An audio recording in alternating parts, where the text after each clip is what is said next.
dire bonsoir à ceux que je n'ai pas eu l'occasion de serrer la main. Bonsoir à toutes et tous. Merci d'abord de votre présence. Merci, mesdames et messieurs les élus présents, les maires du secteur, je vais dire, monsieur le président de la Comcom, madame la conseillère régionale. Merci de votre présence. Merci aux élus de la commune également d'être présents. J'ai aperçu le patron des sapeurs-pompiers et des quelques gradés. Merci, messieurs, d'être présents. La gendarmerie, je ne sais pas, peut-être qu'ils sont là. Ah, mais ils sont tout au fond. Ah, je ne les avais pas vus, ils sont discrets tout au fond. Les représentants de la gendarmerie, merci. Merci à madame la directrice de l'école maternelle, présente également. Et puis merci surtout à vous, d'Oudevillez et d'Oudevillais. J'ajouterai quand même aussi les membres du personnel, j'en ai aperçu au fond de la salle. Donc c'est vraiment avec plaisir que moi je vous accueille ce soir dans la salle d'honneur de la mairie, tout simplement parce que ça fait 2 ans que ça n'a pas pu avoir lieu. Et en ce qui me concerne, c'est la première fois que je fais des vœux en présentiel. Et je trouve que à choisir entre la visioconférence et le faire dans un endroit plus intime, plus chaleureux et plus convivial, c'est quand même beaucoup plus sympathique. Et donc, bien sûr, on vient de terminer une année, on arrive à une année nouvelle. Qui dit vœu dit un petit peu bilan de l'année écoulée, et puis également perspective pour l'année qui vient, et qui est même commencée maintenant. Mais avant d'aborder cette séquence, je voudrais d'abord passer quelques messages. Message d'abord aux présidents des associations, mais j'en ai vu plusieurs dans la salle, parce que je pense qu'on doit les remercier de tout le travail qu'ils font, souvent parfois dans l'ombre, mais pratiquement toute l'année. Ils sont pour nous, dans nos communes rurales, disons indispensables à la vie locale, indispensables lorsqu'ils créent du lien social, et indispensables parce que bien sûr ils fédèrent, ils animent, et puis autour de cette conception du mieux vivre ensemble. Et donc moi je les remercie très sincèrement, eux bien sûr en tant que président d'association, mais également leurs équipes. Je voudrais aussi évoquer un petit mot, pensée pour nos commerçants locaux, qui eux aussi traversent après le Covid, qui quand même a été impactant pendant près de 2 ans, rencontrent maintenant des difficultés un peu plus autres, mais qui sont tout aussi inquiétantes, c'est-à-dire le renchérissement des matières premières, qui est l'inflation, et qui effectivement est une situation un petit peu compliquée. Alors je pense que ça les fragilise bien évidemment, et chacun de nous, nous de Villers et les environs, on doit avoir conscience de ce problème, et disons certainement d'avoir des comportements individuels vis-à-vis du commerce local, d'une manière générale, pour que cette situation ne s'aggrave pas. C'est aussi l'occasion pour moi d'évoquer le personnel communal, alors qu'il s'agisse de tout le personnel communal, administratif, services techniques, les écoles, l'animation, la communication, le nettoyage, la sécurité, les loisirs, pour les remercier, parce que je crois que chacun remplit son rôle. On peut toujours mieux faire, mais je crois que globalement, chacun occupe son poste en responsabilité et essaie de servir au mieux les intérêts de la collectivité. Alors justement, à propos du personnel, quelques petites modifications l'année dernière. Madame Camille François, qui est la nouvelle directrice du CCAS, qui a donc remplacé Monsieur Paton, qui est parti en mutation à Barentin, et puis également suite au départ à la retraite de Monsieur Philippe Petit, Stéphane Navis, qui était son adjoint, a été, promu, je veux dire, chef responsable des services techniques. Alors, bien bon courage à eux et bien sûr bon vent dans leurs fonctions respectives. Je voudrais finir, alors effectivement, une diapo sur le conseil municipal, pour remercier l'ensemble de mes collègues du conseil municipal qui, disons, par le biais soit des commissions, par le biais des séances du conseil, eh bien, s'impliquent dans les dossiers et pour l'intérêt, je pense, du développement de notre commune. Voilà les quelques messages que je voulais passer en démarrant. Alors maintenant, bon, petit zoom sur l'année qui vient de passer, l'année 2022, où plusieurs dossiers importants ont quand même vu le jour. Alors le premier d'entre eux, l'église, puisque c'est pas encore totalement terminé, le chapeautage est toujours là, mais néanmoins cette première tranche se termine. Elle se termine normalement courant janvier, puisque on n'a pas eu une nouvelle réunion de chantier ces jours-ci, puisque c'était les fêtes de Noël, mais néanmoins cette première tranche devrait se terminer et l'échafaudage devrait être démonté. Je parle un peu sous contrôle de mon adjoint entre vous. Christophe, c'est à peu près le courant du fin janvier peut-être. Oui, fin janvier, début février. Fin janvier, d'accord. Donc, savoir quand même que c'est une opération assez lourde en termes de logistique, mais aussi lourde financièrement, puisque cette première tranche coûte quand même 450 000 €, ce qui est quand même une charge importante, même si c'est subventionné, je ne dirais que subventionné à 20%, il en reste quand même à charge une part importante pour la commune. Mais c'était, je crois, de toute façon, indispensable de le faire. On a également à noter, pour cette année qui vient de se terminer, la création de l'espace pour les ados, le City Stade, qui effectivement a vu le jour à l'espace du Mont-Criquet. Alors, je pense que c'était quand même une structure attendue par la jeunesse. Elle est relativement fréquentée, moins en ce moment, mais dès que les beaux jours arrivent, elle est relativement fréquentée. Et je crois que ça répondait vraiment à un besoin, et on est quand même très, très fiers d'avoir fait cet équipement, qui a été inauguré début septembre par la vice-présidente M. Leçon, qui m'a remplacé, qui n'était pas là, et par la vice-présidente du conseil départemental, Madame Geste. On a également, il faut parler de l'éducation nationale. On a cette année, dans le cadre du plan informatique rural, on a continué d'équiper l'école Breton avec des écrans interactifs. Donc les classes de l'école Breton, les classes élémentaires, ont désormais cet outil informatique à disposition et des enseignants et des élèves. Et donc ça, j'en ai pas... Oui, je donne le prix en général. Donc, coût d'investissement 30 000 €. Tout à l'heure, je n'ai pas parlé, le City Stade, c'était 100 000 €. Il faut parler aussi, malheureusement, des fins de vie. Donc, voilà. Alors, on n'a pas eu le temps d'aller prendre la photo, mais enfin, il est installé. Le nouveau columbarium, puisque il n'y en avait plus, hélas, de place nécessaire. Et donc, le nouveau columbarium est installé donc, au cimetière depuis la fin de l'année. Coût de l'opération, 10 000 €.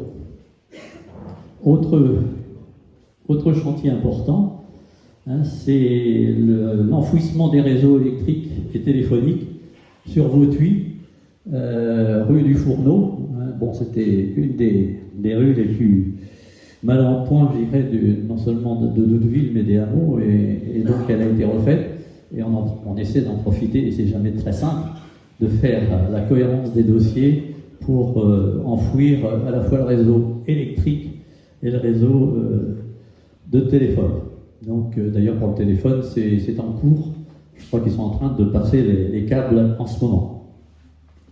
Ça aussi, c'est une opération à 200 000 €. Donc, et aussi, alors, petit clin d'œil touristique, en ce qui concerne, oui, la fresque de la route de Rouen, qui a été restaurée, dont l'origine date de 53 ans de mémoire, qui avait été restaurée une fois, par quelle date exactement, et donc cette année, on a donc entrepris cette restauration qui a été faite par une artiste d'Oudevillez, Et ça nous a, disons, pour un coût assez modique de 5 000 euros. Donc, ce que je viens de citer, eh bien, c'est simplement pour dire que, bon an, mal an, quand même, dans une commune comme la nôtre, ça représente 800 000 euros d'investissement, qui est quasiment, on peut dire, un maximum sur un exercice budgétaire. C'est déjà c'est la barre la plus haute. Ça, c'est clair.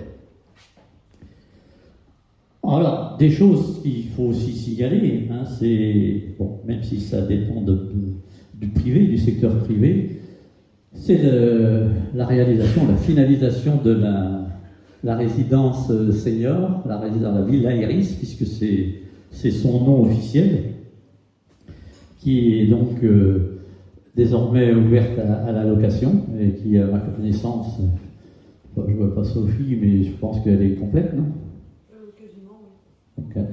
Complète au niveau des locataires.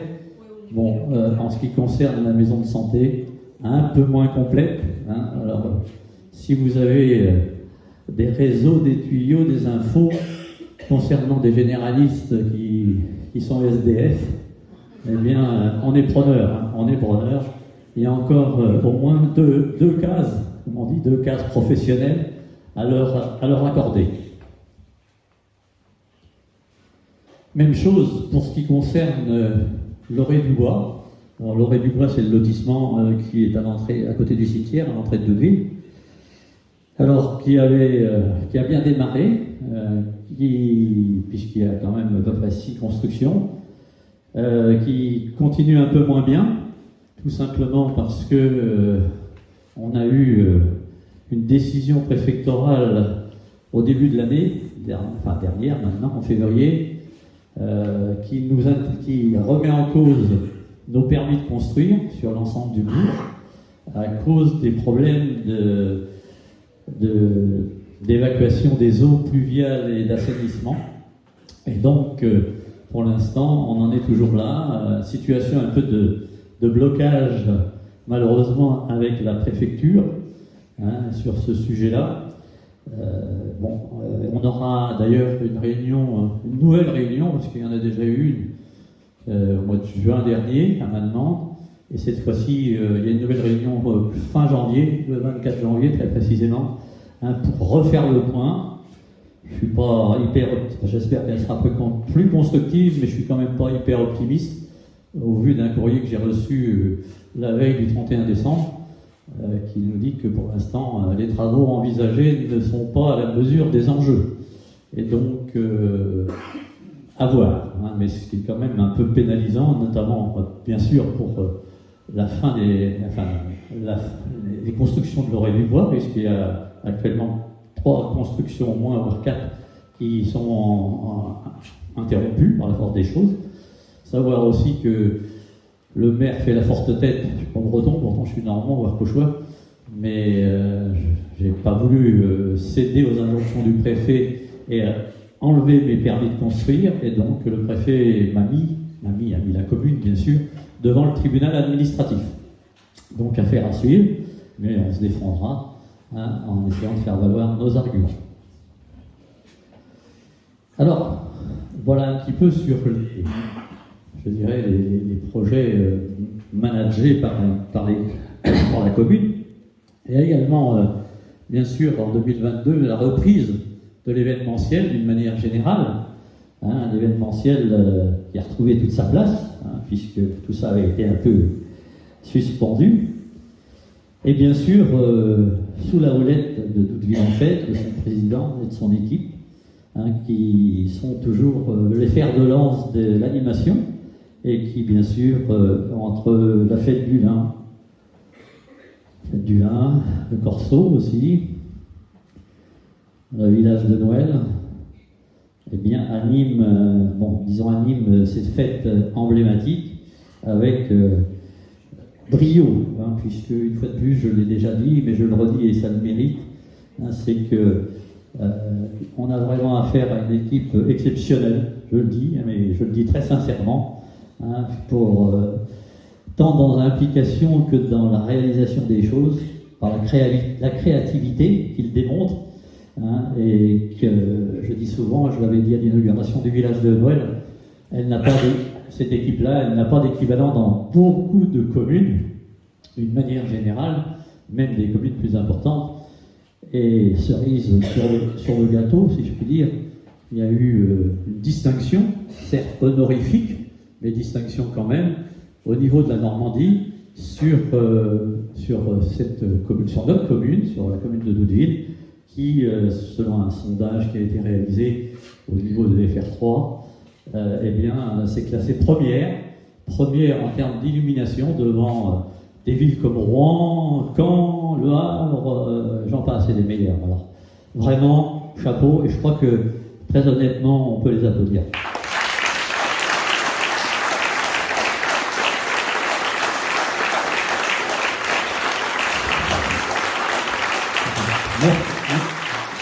Merci, Président. Alors, on a l'habitude de se côtoyer, vous placez la barre très haut.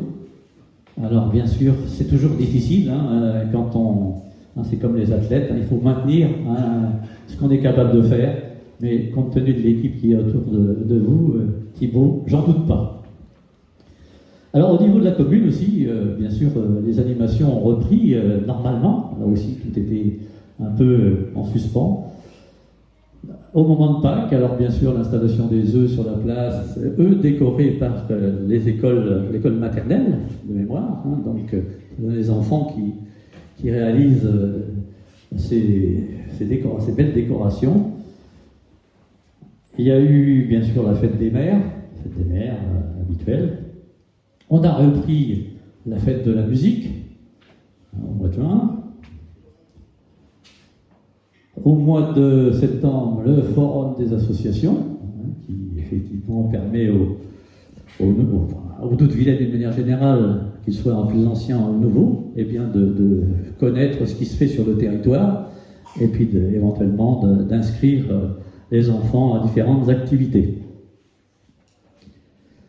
On a remis aussi des chèques cadeaux aux jeunes diplômés, ce qu'on fait déjà depuis plusieurs années. Et également, on a donné, comme on le fait aussi traditionnellement, une clé USB et un Becherel. Un Becherel, c'est un livre de grammaire pour les enfants de CM2 qui vont au collège. Ils rentrent en 6e, et d'ailleurs, c'est un livre qui est demandé par les enseignants du collège. Et donc, comme ça, c'est une participation, je dirais, de la mairie de la ville à ces fournitures. Il y a eu le Octobre Rose, voilà, Octobre Rose aussi, qui a bien marché. J'ai pas encore le chiffre, mais bon, ça a été aux alentours de 2800 €, 2700 €. 2800 €, donc bien sûr, avec les différentes manifestations qui se sont déroulées, et aussi le concours de certains commerçants. Au mois de novembre, le Salon du Livre, donc, qui a connu effectivement une belle petite affluence, et qui, je crois que les écrivains et les écrivaines qui viennent à Doudeville sont très heureux d'y venir et assez contents, je dirais, je parle sous contrôle de Claire, très contents de l'accueil qu'on peut leur réserver ici. Le Téléthon sous la baguette de Rémi, d'une manière générale, hein, qui est toujours fidèle à ce rendez-vous du mois de décembre. Donc on n'a pas encore le bilan, mais il nous le donnera, je pense, dans le courant du mois de janvier ou février. Et côté des aînés aussi, alors on a repris un petit peu, malheureusement, il y a parfois des associations, j'ai félicité les associations tout à l'heure, il y a parfois des associations qui sont un petit peu en difficulté. Chez nous, ici à Doudeville, c'est le club de l'amitié, un petit peu, qui est en sommeil au jour d'aujourd'hui. Et donc, j'avais demandé un peu à mon adjointe aux affaires sociales, Sophie, de recréer un peu des après-midi d'animation, le mercredi. Et c'est ce qui s'est mis en route, d'une manière générale. Et puis, on avait, j'aurais dit, point d'ordre de l'année, organiser une sortie à Rouen sur une journée, c'était le 7 décembre, 9 décembre, je sais plus, toute la journée à Rouen, d'abord par une visite du théâtre des Arts, non, du musée des Beaux-Arts, et puis un repas en commun, et ensuite quartier libre dans Rouen, et notamment sur le marché de Neuve. Alors là, il y a eu un beau succès, puisque on a été obligé d'affréter 2 cars pour y aller, puisqu'il y avait en gros 90 personnes. Donc des opérations qu'on compte poursuivre, bien sûr, cette année. J'ai aperçu aussi la présidente de l'Harmonie aussi, là je voudrais que je salue encore, mais aussi pour tout ce qui est les concerts qu'ils nous donnent, des concerts de haute qualité, à la fois festifs comme ça, et puis des concerts un peu plus, je veux dire, un peu plus traditionnels, des concerts de printemps et concerts d'automne. L'objet aussi, oui j'ai oublié tout à l'heure, je me suis peut-être emmêlé dans les diapos, le colis des aînés, traditionnel colis des aînés qui est remis en fin d'année, avant les fêtes de fin d'année, ce qui concerne environ 400 personnes. Voilà un petit peu pour brosser le tableau, et j'ai certainement oublié des choses, et je m'en excuse. Je peux rentrer, comme dirait parfois mon adjoint, mon premier adjoint dans la vis de 4, mais donc j'ai oublié des choses, mais néanmoins voilà un peu les principales. Alors, en ce qui concerne 2023, on y est maintenant. Alors, première chose, effectivement, je profite qu'il y a du monde, puisque au moins ils auront l'information. C'est une année de recensement. Ici à Doudeville, l'année du recensement, puisque le dernier doit dater de 2017 ou quelque chose comme ça. Et donc cette année, on fait partie du lot des communes qui sont recensées. Alors vous verrez, vous avez l'équipe, là, il n'y a pas il est là-bas, le coordonnateur en chef, il n'était pas là, il est là. Henri Vandemort, excuse-moi Henri, donc qui est le coordonnateur, et avec son équipe de recenseurs, qui va donc démarcher dans Doudeville, disons entre vers le 19-20 janvier, vers là, jusqu'à fin février, pour effectivement vous recenser. Alors je vous demande, ils auront une carte professionnelle, mais je vous demande de leur réserver le meilleur accueil.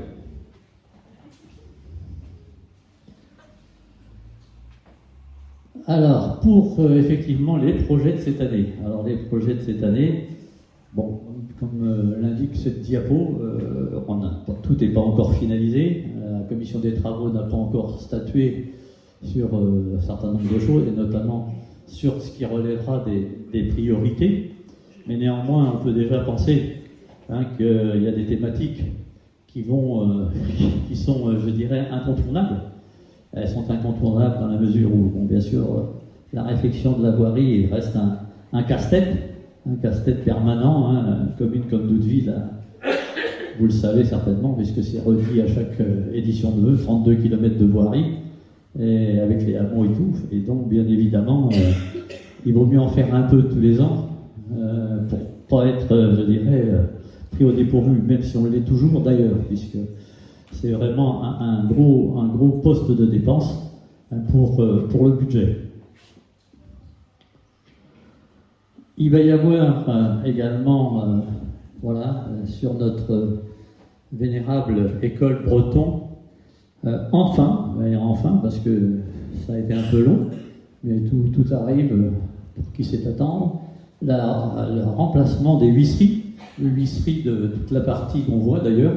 Il y a la partie essentiellement administrative de la bibliothèque, de la garderie, et tout ça c'est effectivement, comme on le dit si souvent, une passoire thermique. Au moins il y aura à ce niveau-là, disons, des travaux. Alors je pense que c'est plutôt vers le Pâques par là, non ? Oui, ce sera en avril. Avril, oui, voilà. Donc effectivement là c'est plus un projet, c'est quelque chose qui va se faire. On travaille également sur la création d'une aire de jeu au niveau de l'espace Montcriquet, une aire de jeu bon, il y a déjà le City Stade, hein, comme je vous l'ai dit tout à l'heure, mais également, je pense que, enfin, c'est un peu demandé d'ailleurs, d'une manière générale aussi à Doudeville, parce que force est de constater qu'il n'y a pas grand-chose à ce niveau-là, c'est d'avoir une aire de jeu pour les enfants de 3 à 10 ans, à peu près, quoi, hein, qui permettent effectivement au beau jour aux parents de pouvoir, disons, distraire les enfants et en fonction s'ils en ont un ou deux qui ont des âges différents, mais il y en a un qui pourra être à l'aire de jeu et l'autre qui pourra être au City Stade. Donc ça c'est aussi en cours, hein, l'architecte est désigné et donc ça devrait se faire dans le courant de cette année. Alors là effectivement on va profiter je pense du fait que le syndicat d'eau de la région de Doudeville va faire le tout à l'égout pratiquement, je crois bien que c'est la dernière rue de Vautuy qui ne l'avait pas, la rue de la Couture. Alors on va essayer d'être, disons, au rendez-vous de l'enfouissement des réseaux, c'est-à-dire quand je dis réseau électrique et téléphonique, ce qui évite de reprendre les choses au moment et de réouvrir une route à un autre moment. Donc essayons de coordonner, et c'est pas comme je disais tout à l'heure, toujours facile de coordonner tous les travaux au même moment. Il va y avoir également, oui, alors effectivement le projet de réouverture de l'école de musique, ça reste un objectif, hein, on y a travaillé, on a essayé de voir avec Yerville comment on pourrait faire quelque chose de complémentaire. Enfin, quand je dis Yerville, parce que il y a une école de musique à Yerville et si on peut mutualiser les choses, ça ne serait que mieux. Ça reste l'objectif pour la rentrée prochaine, l'objectif de la municipalité et de Claire, notre musicologue en particulier. Autre dossier, alors gros dossier qui est le dossier de on appelle ça la maison Cacheleux, c'est-à-dire l'ex-maison de retraite, l'ex-EHPAD, projet lourd de rénovation et de réhabilitation d'une friche, puisque l'EHPAD a fermé il y a maintenant 10 ans, hein, et puis bien évidemment sa situation dans le centre de Doudeville fait que c'est un peu une verrue d'une part, et inévitablement comme c'est inoccupé, c'est squatté, voilà, on a droit un petit peu à tout, et donc on est en train de travailler là sur un projet d'espace de vie sociale, culturelle et associative, hein, pour réhabiliter ce bâtiment, enfin cet ensemble-là. Alors on en est encore au balbutiement. Il y a des réunions conjointes qui auront lieu avec la Comcom aussi. Hein. Alors ça c'est un projet à la fois de contrat de territoire, de petite ville de demain. Parfois je m'y perds un peu parce qu'on ne sait plus qui vont entre les deux. Mais enfin bref, petite ville de demain, contrat de territoire. Et donc ça c'est quand même, disons, aussi une des priorités de rénover cet ensemble-là. Alors l'église, effectivement, on a parlé de la première tranche, mais il y en a deux autres hein, qu'il faut mettre sur le chantier de la deuxième tranche. Alors là, pour l'instant, on n'a pas encore eu le temps d'en discuter avec l'architecte du patrimoine, mais on va peut-être inverser les tranches 2 et 3 en 3 et 2. Simplement parce que la tranche 3 prévoyait de faire la toiture des nefs, ce que j'appellerais les nefs, alors qu'il y a des fuites. Hein. Et alors, il me semble qu'il vaudrait mieux effectivement commencer par mettre complètement le bâtiment hors d'eau avant de travailler sur tout ce qui est chauffage et autre chose comme ça. Bon, on va revoir le dossier. On va déjà boucler la tranche 1, tranche 2. Bon, il faut savoir que ça va être encore une tranche à 300 000 € quand même. Hein. Donc c'est aussi une dépense importante pour la commune. Sobriété énergétique, oui, on en a parlé tout à l'heure avec les fenêtres de l'école. On a aussi demandé, on n'a pas encore le résultat, mais on a demandé un audit au SDE, puisque maintenant ils proposent ce service. Ils sont venus sous l'égide du responsable des services techniques, Stéphane Davis, voir un certain nombre de bâtiments. On n'a pas encore leur rapport.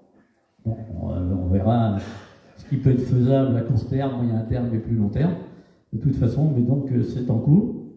Bon, autre disposition qu'on a prise, et vous devez le constater, c'est que on est soucieux aussi de rester dans un budget équilibré. Et donc désormais, depuis quelques jours maintenant, il n'y a plus d'éclairage, on a modifié l'éclairage, c'est-à-dire qu'on éteint à 22h et on rallume à 6h, ce qui nous fait économiser sur l'éclairage public, c'est-à-dire sur 700 luminaires quand même, ça n'a l'air de rien mais c'est important, 3 heures d'éclairage, on verra l'extrapolation, on verra si ça se vérifie, bon, ce qui devrait nous faire 30% à peu près d'économie, mais comme ça va augmenter de 15 ou 20%, on va rester à... Mais néanmoins, bon, on n'est pas les seuls à le faire, il y en a beaucoup d'autres communes qui l'ont fait, bon ça y est, nous on a démarré, et j'espère que vous comprendrez que c'est pas pour ennuyer les gens qu'on ferme plus tôt, mais simplement pour un souci de maîtrise aussi des dépenses. Voilà, oui, aussi, autre dossier qui devrait aussi aboutir, et qui doit aboutir même cette année, démarrer cette année plus exactement, c'est le lotissement ex-RPA. Alors le bailleur social nous a demandé de vider l'ensemble des appartements, ce qui est fait maintenant depuis quelques mois d'ailleurs. À l'origine, il devait commencer les travaux au mois d'octobre. Bon, ça n'a pas été le cas. Je suis allé au renseignement et il semblerait que les appels d'offres et tout vont se dérouler février-mars pour un démarrage des travaux selon l'OGEAL au mois de juin. Savoir que ça va durer quand même plus d'un an, à peu près un an et demi. Donc cette affaire-là. Une photo bien sympathique de ce que je vous disais tout à l'heure, des ateliers du mercredi, des gens qui viennent maintenant, qui sont fidèles au rendez-vous. Et d'ailleurs, à ce titre-là, bon, on a redémarré, pour la petite anecdote, surtout pour le roulage des fleurs, pour le corso fleuri. Et puis, bien évidemment, ça s'est poursuivi, on ne pouvait pas s'arrêter comme ça. Et donc, ce qui nous conduit, mais agréablement, à établir déjà, il y a déjà un programme qui est établi, un premier programme, qu'on leur a distribué sur les principaux rendez-vous qu'on fixe pour l'année qui vient. Donc ils ont eu ça au moment de la distribution du colis. Ça va démarrer, je pense, par la galette des rois incessamment sous peu, mercredi prochain, voilà exactement. Et donc ils pourront effectivement participer à des lotos, concours de dominos et des choses comme ça. Voilà.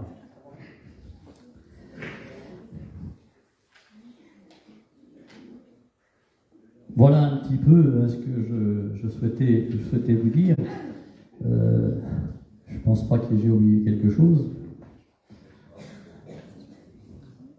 Non. Ah oui, alors. Ouais, alors mais ça, on revient, oui, j'ai pas forcément la diapo la plus heureuse. Non, c'était pour redire ce que je disais tout à l'heure sur le dossier qui nous pose beaucoup de soucis au jour d'aujourd'hui. C'est ces fameuses stations d'épuration qui bloquent tous les permis de construire, où qu'ils soient d'ailleurs. Je parlais tout à l'heure de l'Oreille du Bois, mais c'est en centre-ville, en centre-bourg, on peut rien faire, on ne peut plus rien faire tant qu'on n'aura pas réalisé un certain nombre de travaux, dont certains sont quand même très onéreux, d'une part, et concernent plusieurs services, plusieurs administrations. Ça peut être le département, c'est les bassins versants, c'est la ville, c'est le syndicat du centre-bourg, du co-central. Alors il faut déjà que tout le monde se mette d'accord sur ce qu'il y a à faire, comment on le fait et dans quel timing. Alors tout ça, c'est pour ça que je reste prudent sur le déblocage de ces situations, parce que j'en ai pas la maîtrise totale. Bon, voilà ce que je voulais dire aujourd'hui. Donc, vous voyez quand même qu'il y a un certain nombre de choses qui sont faites. Alors, bien sûr, l'année 2023, une année où on le voit bien à travers les actualités, c'est une année de nombreux défis. Il faudra effectivement disons, agir avec volonté et détermination. Il se peut que par rapport à ça, certains projets soient un peu décalés, parce que bien évidemment il pourrait y avoir des imprévus qu'on ne maîtrise pas forcément, hein, et qui nous tomberont effectivement d'ailleurs. Et bien sûr, on s'adaptera du mieux possible. En tout cas, je vous ai décrit un peu ce qui était le fil conducteur pour la municipalité, pour le conseil municipal, hein, et on essaiera bien sûr de se tenir au plus près. En tout cas, on travaille dans ce sens-là, hein, et j'espère qu'on aboutira sur un maximum de projets. Voilà. Donc, bien sûr, j'ai terminé mon propos, là j'ai été assez bavard, en parlant bien sûr de vœux, alors vœux de réussite d'abord pour la commune, puisque j'ai exposé un certain nombre de choses, bien sûr, c'est l'intérêt pour l'ensemble des petites villes, pour la population, pour nos petites villes rurales, hein, qu'on puisse réaliser un certain nombre de choses pour les conserver attractives, mais également vœux de bonheur et de santé d'abord, de santé essentiellement, de réussite et de bonheur pour l'ensemble des Doudevillais, des Doudevillaises, hein, qui sont présents, mais aussi ceux qui ne sont pas là, hein, pour cette nouvelle année. Donc, je ne l'ai pas fait au début, il y a un certain nombre d'élus qui se sont excusés parce que il y a des vœux partout, hein, notamment Madame Geste qui fait ses vœux dans sa commune, Monsieur Terrier qui fait les vœux, je ne sais pas si c'est de la Comcom ou de la commune de Disto, enfin bref, un certain nombre de gens, et au niveau du conseil, Madame Colorado s'est excusée aussi. Je voulais simplement, je les ai omis, mais je le dis maintenant, hein, c'est normal, on n'a pas le don d'ambiguïté, et donc on ne peut pas être partout. Donc voilà, donc j'en termine, je vais donner, puisque notre présidente Comcom est là, je vais lui donner le micro, lui passer le micro, et puis je vous souhaite encore à tous une excellente année 2023. Mesdames et messieurs les adjoints, mesdames et messieurs les membres du conseil municipal, mesdames et messieurs les maires, les présidents d'associations, les représentants des pompiers, de la gendarmerie et mesdames, messieurs, au grade et qualités, monsieur l'abbé, vos grades et qualités respectives. Écoutez, je voulais juste vous dire deux mots sur la communauté de communes, parce que c'est vrai que Daniel l'a évoqué tout à l'heure, il n'y a pas, depuis le renouvellement de la communauté de communes, il n'y a pas eu de cérémonie des vœux.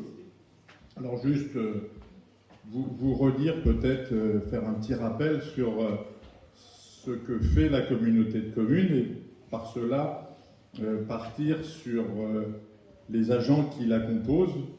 La communauté de communes, aujourd'hui, c'est une cinquantaine d'agents. La moitié des effectifs de la communauté de communes, et là je me tourne vers la conseillère régionale, la moitié des effectifs sont consacrés à la petite enfance.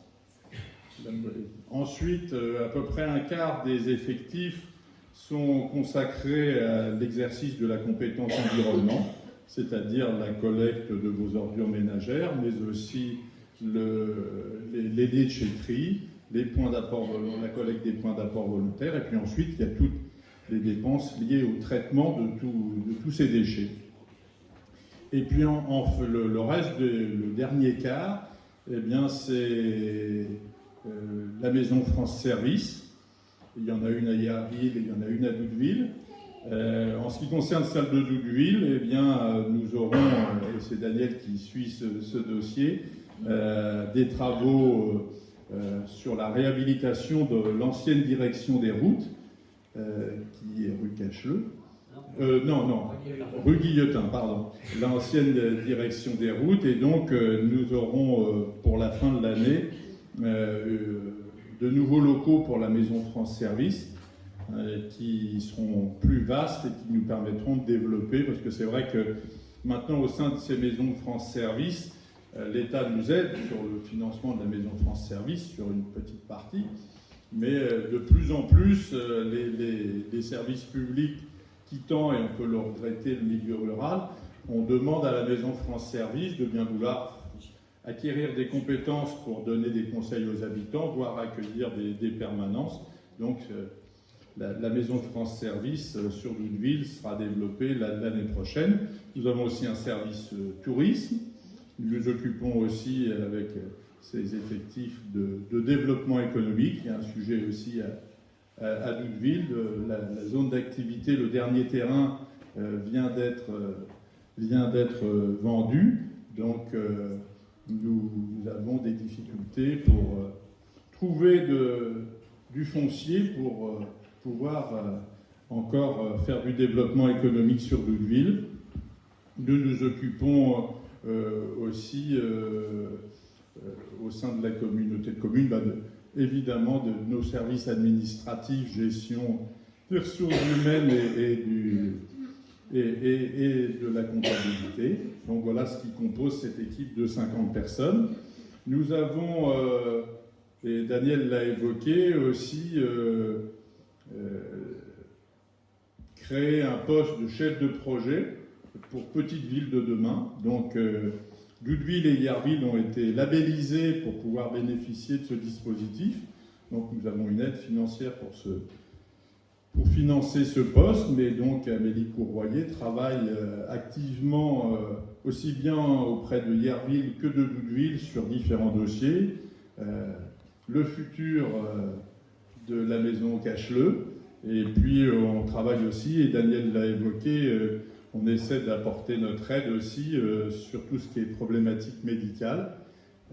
C'est un peu moins compliqué sur notre secteur, la démographie médicale sur Héricourt est un peu moins compliqué sur Yerville, parce que là, les choses commencent à se structurer, mais on a à la fois à Doudeville et à Saint-Laurent des inquiétudes sur le devenir et sur le développement de la capacité à accueillir des patients sur ces deux communes. Voilà, je ne serai pas beaucoup plus long sur la communauté de communes. Je voulais juste donc maintenant vous présenter mes meilleurs vœux pour l'année 2023, que tous vos projets puissent se développer, que ce soit des projets professionnels, des projets familiaux, et pour que tout cela puisse se faire, il nous faut à tous une bonne santé. Donc je vous souhaite une excellente santé pour cette année 2023.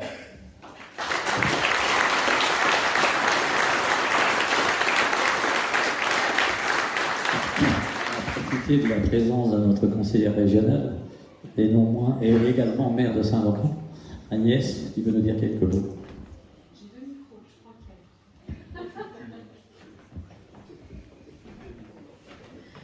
a. Bonsoir mesdames et messieurs, je vais peut-être chambouler un petit peu mon discours parce que, comme bon nombre d'entre vous, j'ai été un peu atteinte de quelques difficultés respiratoires en fin d'année et j'ai un petit peu encore de mal à parler longtemps. Donc je vais commencer déjà par tous vous saluer en vos grades et qualités respectives pour ne pas trop allonger mes propos. Donc je voudrais tout d'abord vous souhaiter une très très belle et heureuse année 2023. Donc je voudrais le faire en mon nom personnel, donc en tant que maire de Saint-Laurent-en-Caux et amie de la commune de Doudeville, et je remercie notamment Daniel de m'avoir invité à cette cérémonie des vœux. Mais je voudrais aussi vous souhaiter une très bonne année au nom de la région que je représente aujourd'hui, donc, et de son président Hervé Morin. Donc que cette année vous apporte beaucoup de joie, de bonheur, de sérénité, beaucoup de réussite dans vos projets personnels et professionnels, et que, comme le disait Daniel et puis Monsieur le Président de la Comcom, le tout accompagné d'une excellente santé, c'est un élément extrêmement important. Je vais pas être très longue, je voulais tout simplement vous dire que moi j'étais extrêmement fière d'être normande aujourd'hui, donc fière à plusieurs titres, parce que nous avons une région aujourd'hui qui fait partie des plus dynamiques et attractives des régions de France. Donc quelques illustrations à ce propos. En 2022, le New York Times, vous l'avez peut-être lu dans la presse, a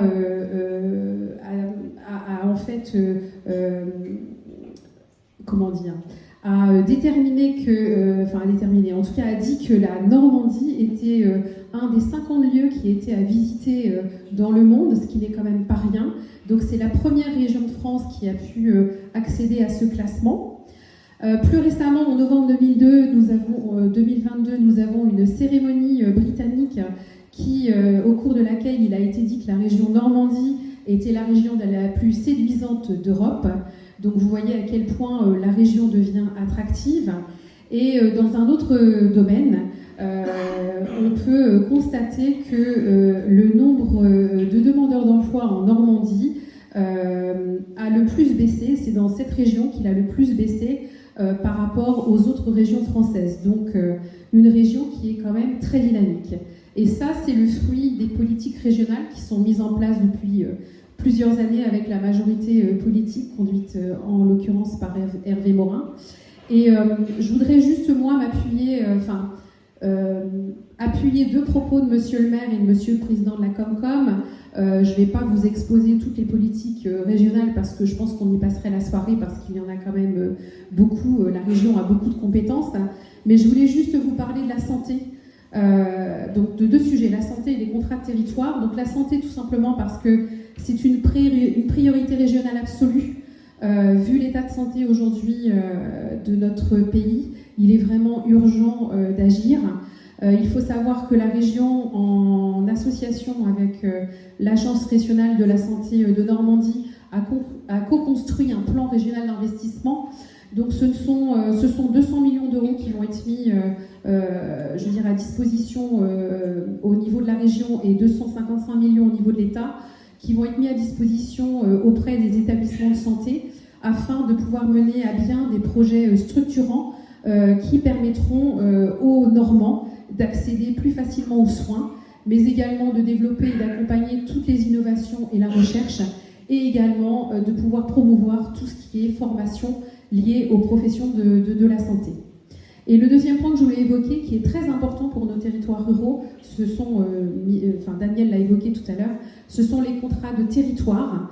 Donc ce sont des contrats qui sont signés entre le département, la région et les EPCI, donc la Comcom, Plateau de Caux chez nous. Et ce sont des contrats qui sont importants dans la mesure où ils permettent à nos collectivités de pouvoir mener, et en tout cas être aidées financièrement sur des projets structurants qui rendent attractifs nos territoires. Donc, Monsieur le maire l'a cité tout à l'heure, par exemple, la maison Cache-le fait partie du contrat de territoire actuel. Donc, 2023 verra une nouvelle contractualisation. Sachant que celle qui se termine a quand même permis, la région y a mis 500 millions d'euros, ce qui a permis sur toute la région normande d'investir à hauteur de 2,4 milliards, ce qui est énorme.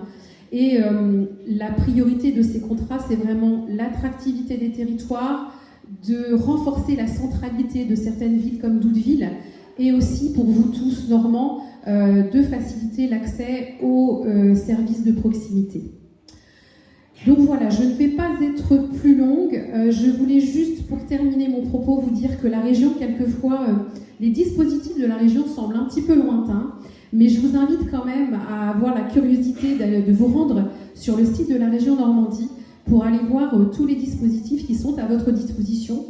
La Normandie est une région pour tous, que vous soyez une petite entreprise, une grande entreprise, une association, un agriculteur, une collectivité, un particulier. Elle peut vous aider dans vos projets personnels et professionnels et il ne faut pas hésiter. Je vous invite vraiment à aller voir le site, le portail sur les aides, même si aujourd'hui il est un petit peu compliqué en accès puisque nous avons subi une cyberattaque récemment.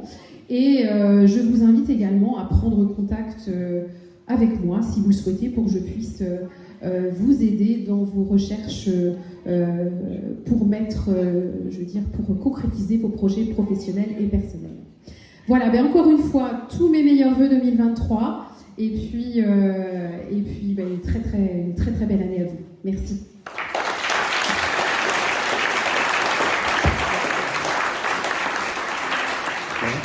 Je crois que vous avez été à la fois patient et sage. Et donc maintenant, on va pas monter, mais on va descendre pour aller fêter cette début d'année avec le pot de l'amitié. Et donc on vous attend maintenant au rez-de-chaussée de la salle de l'hôtel de ville. Merci.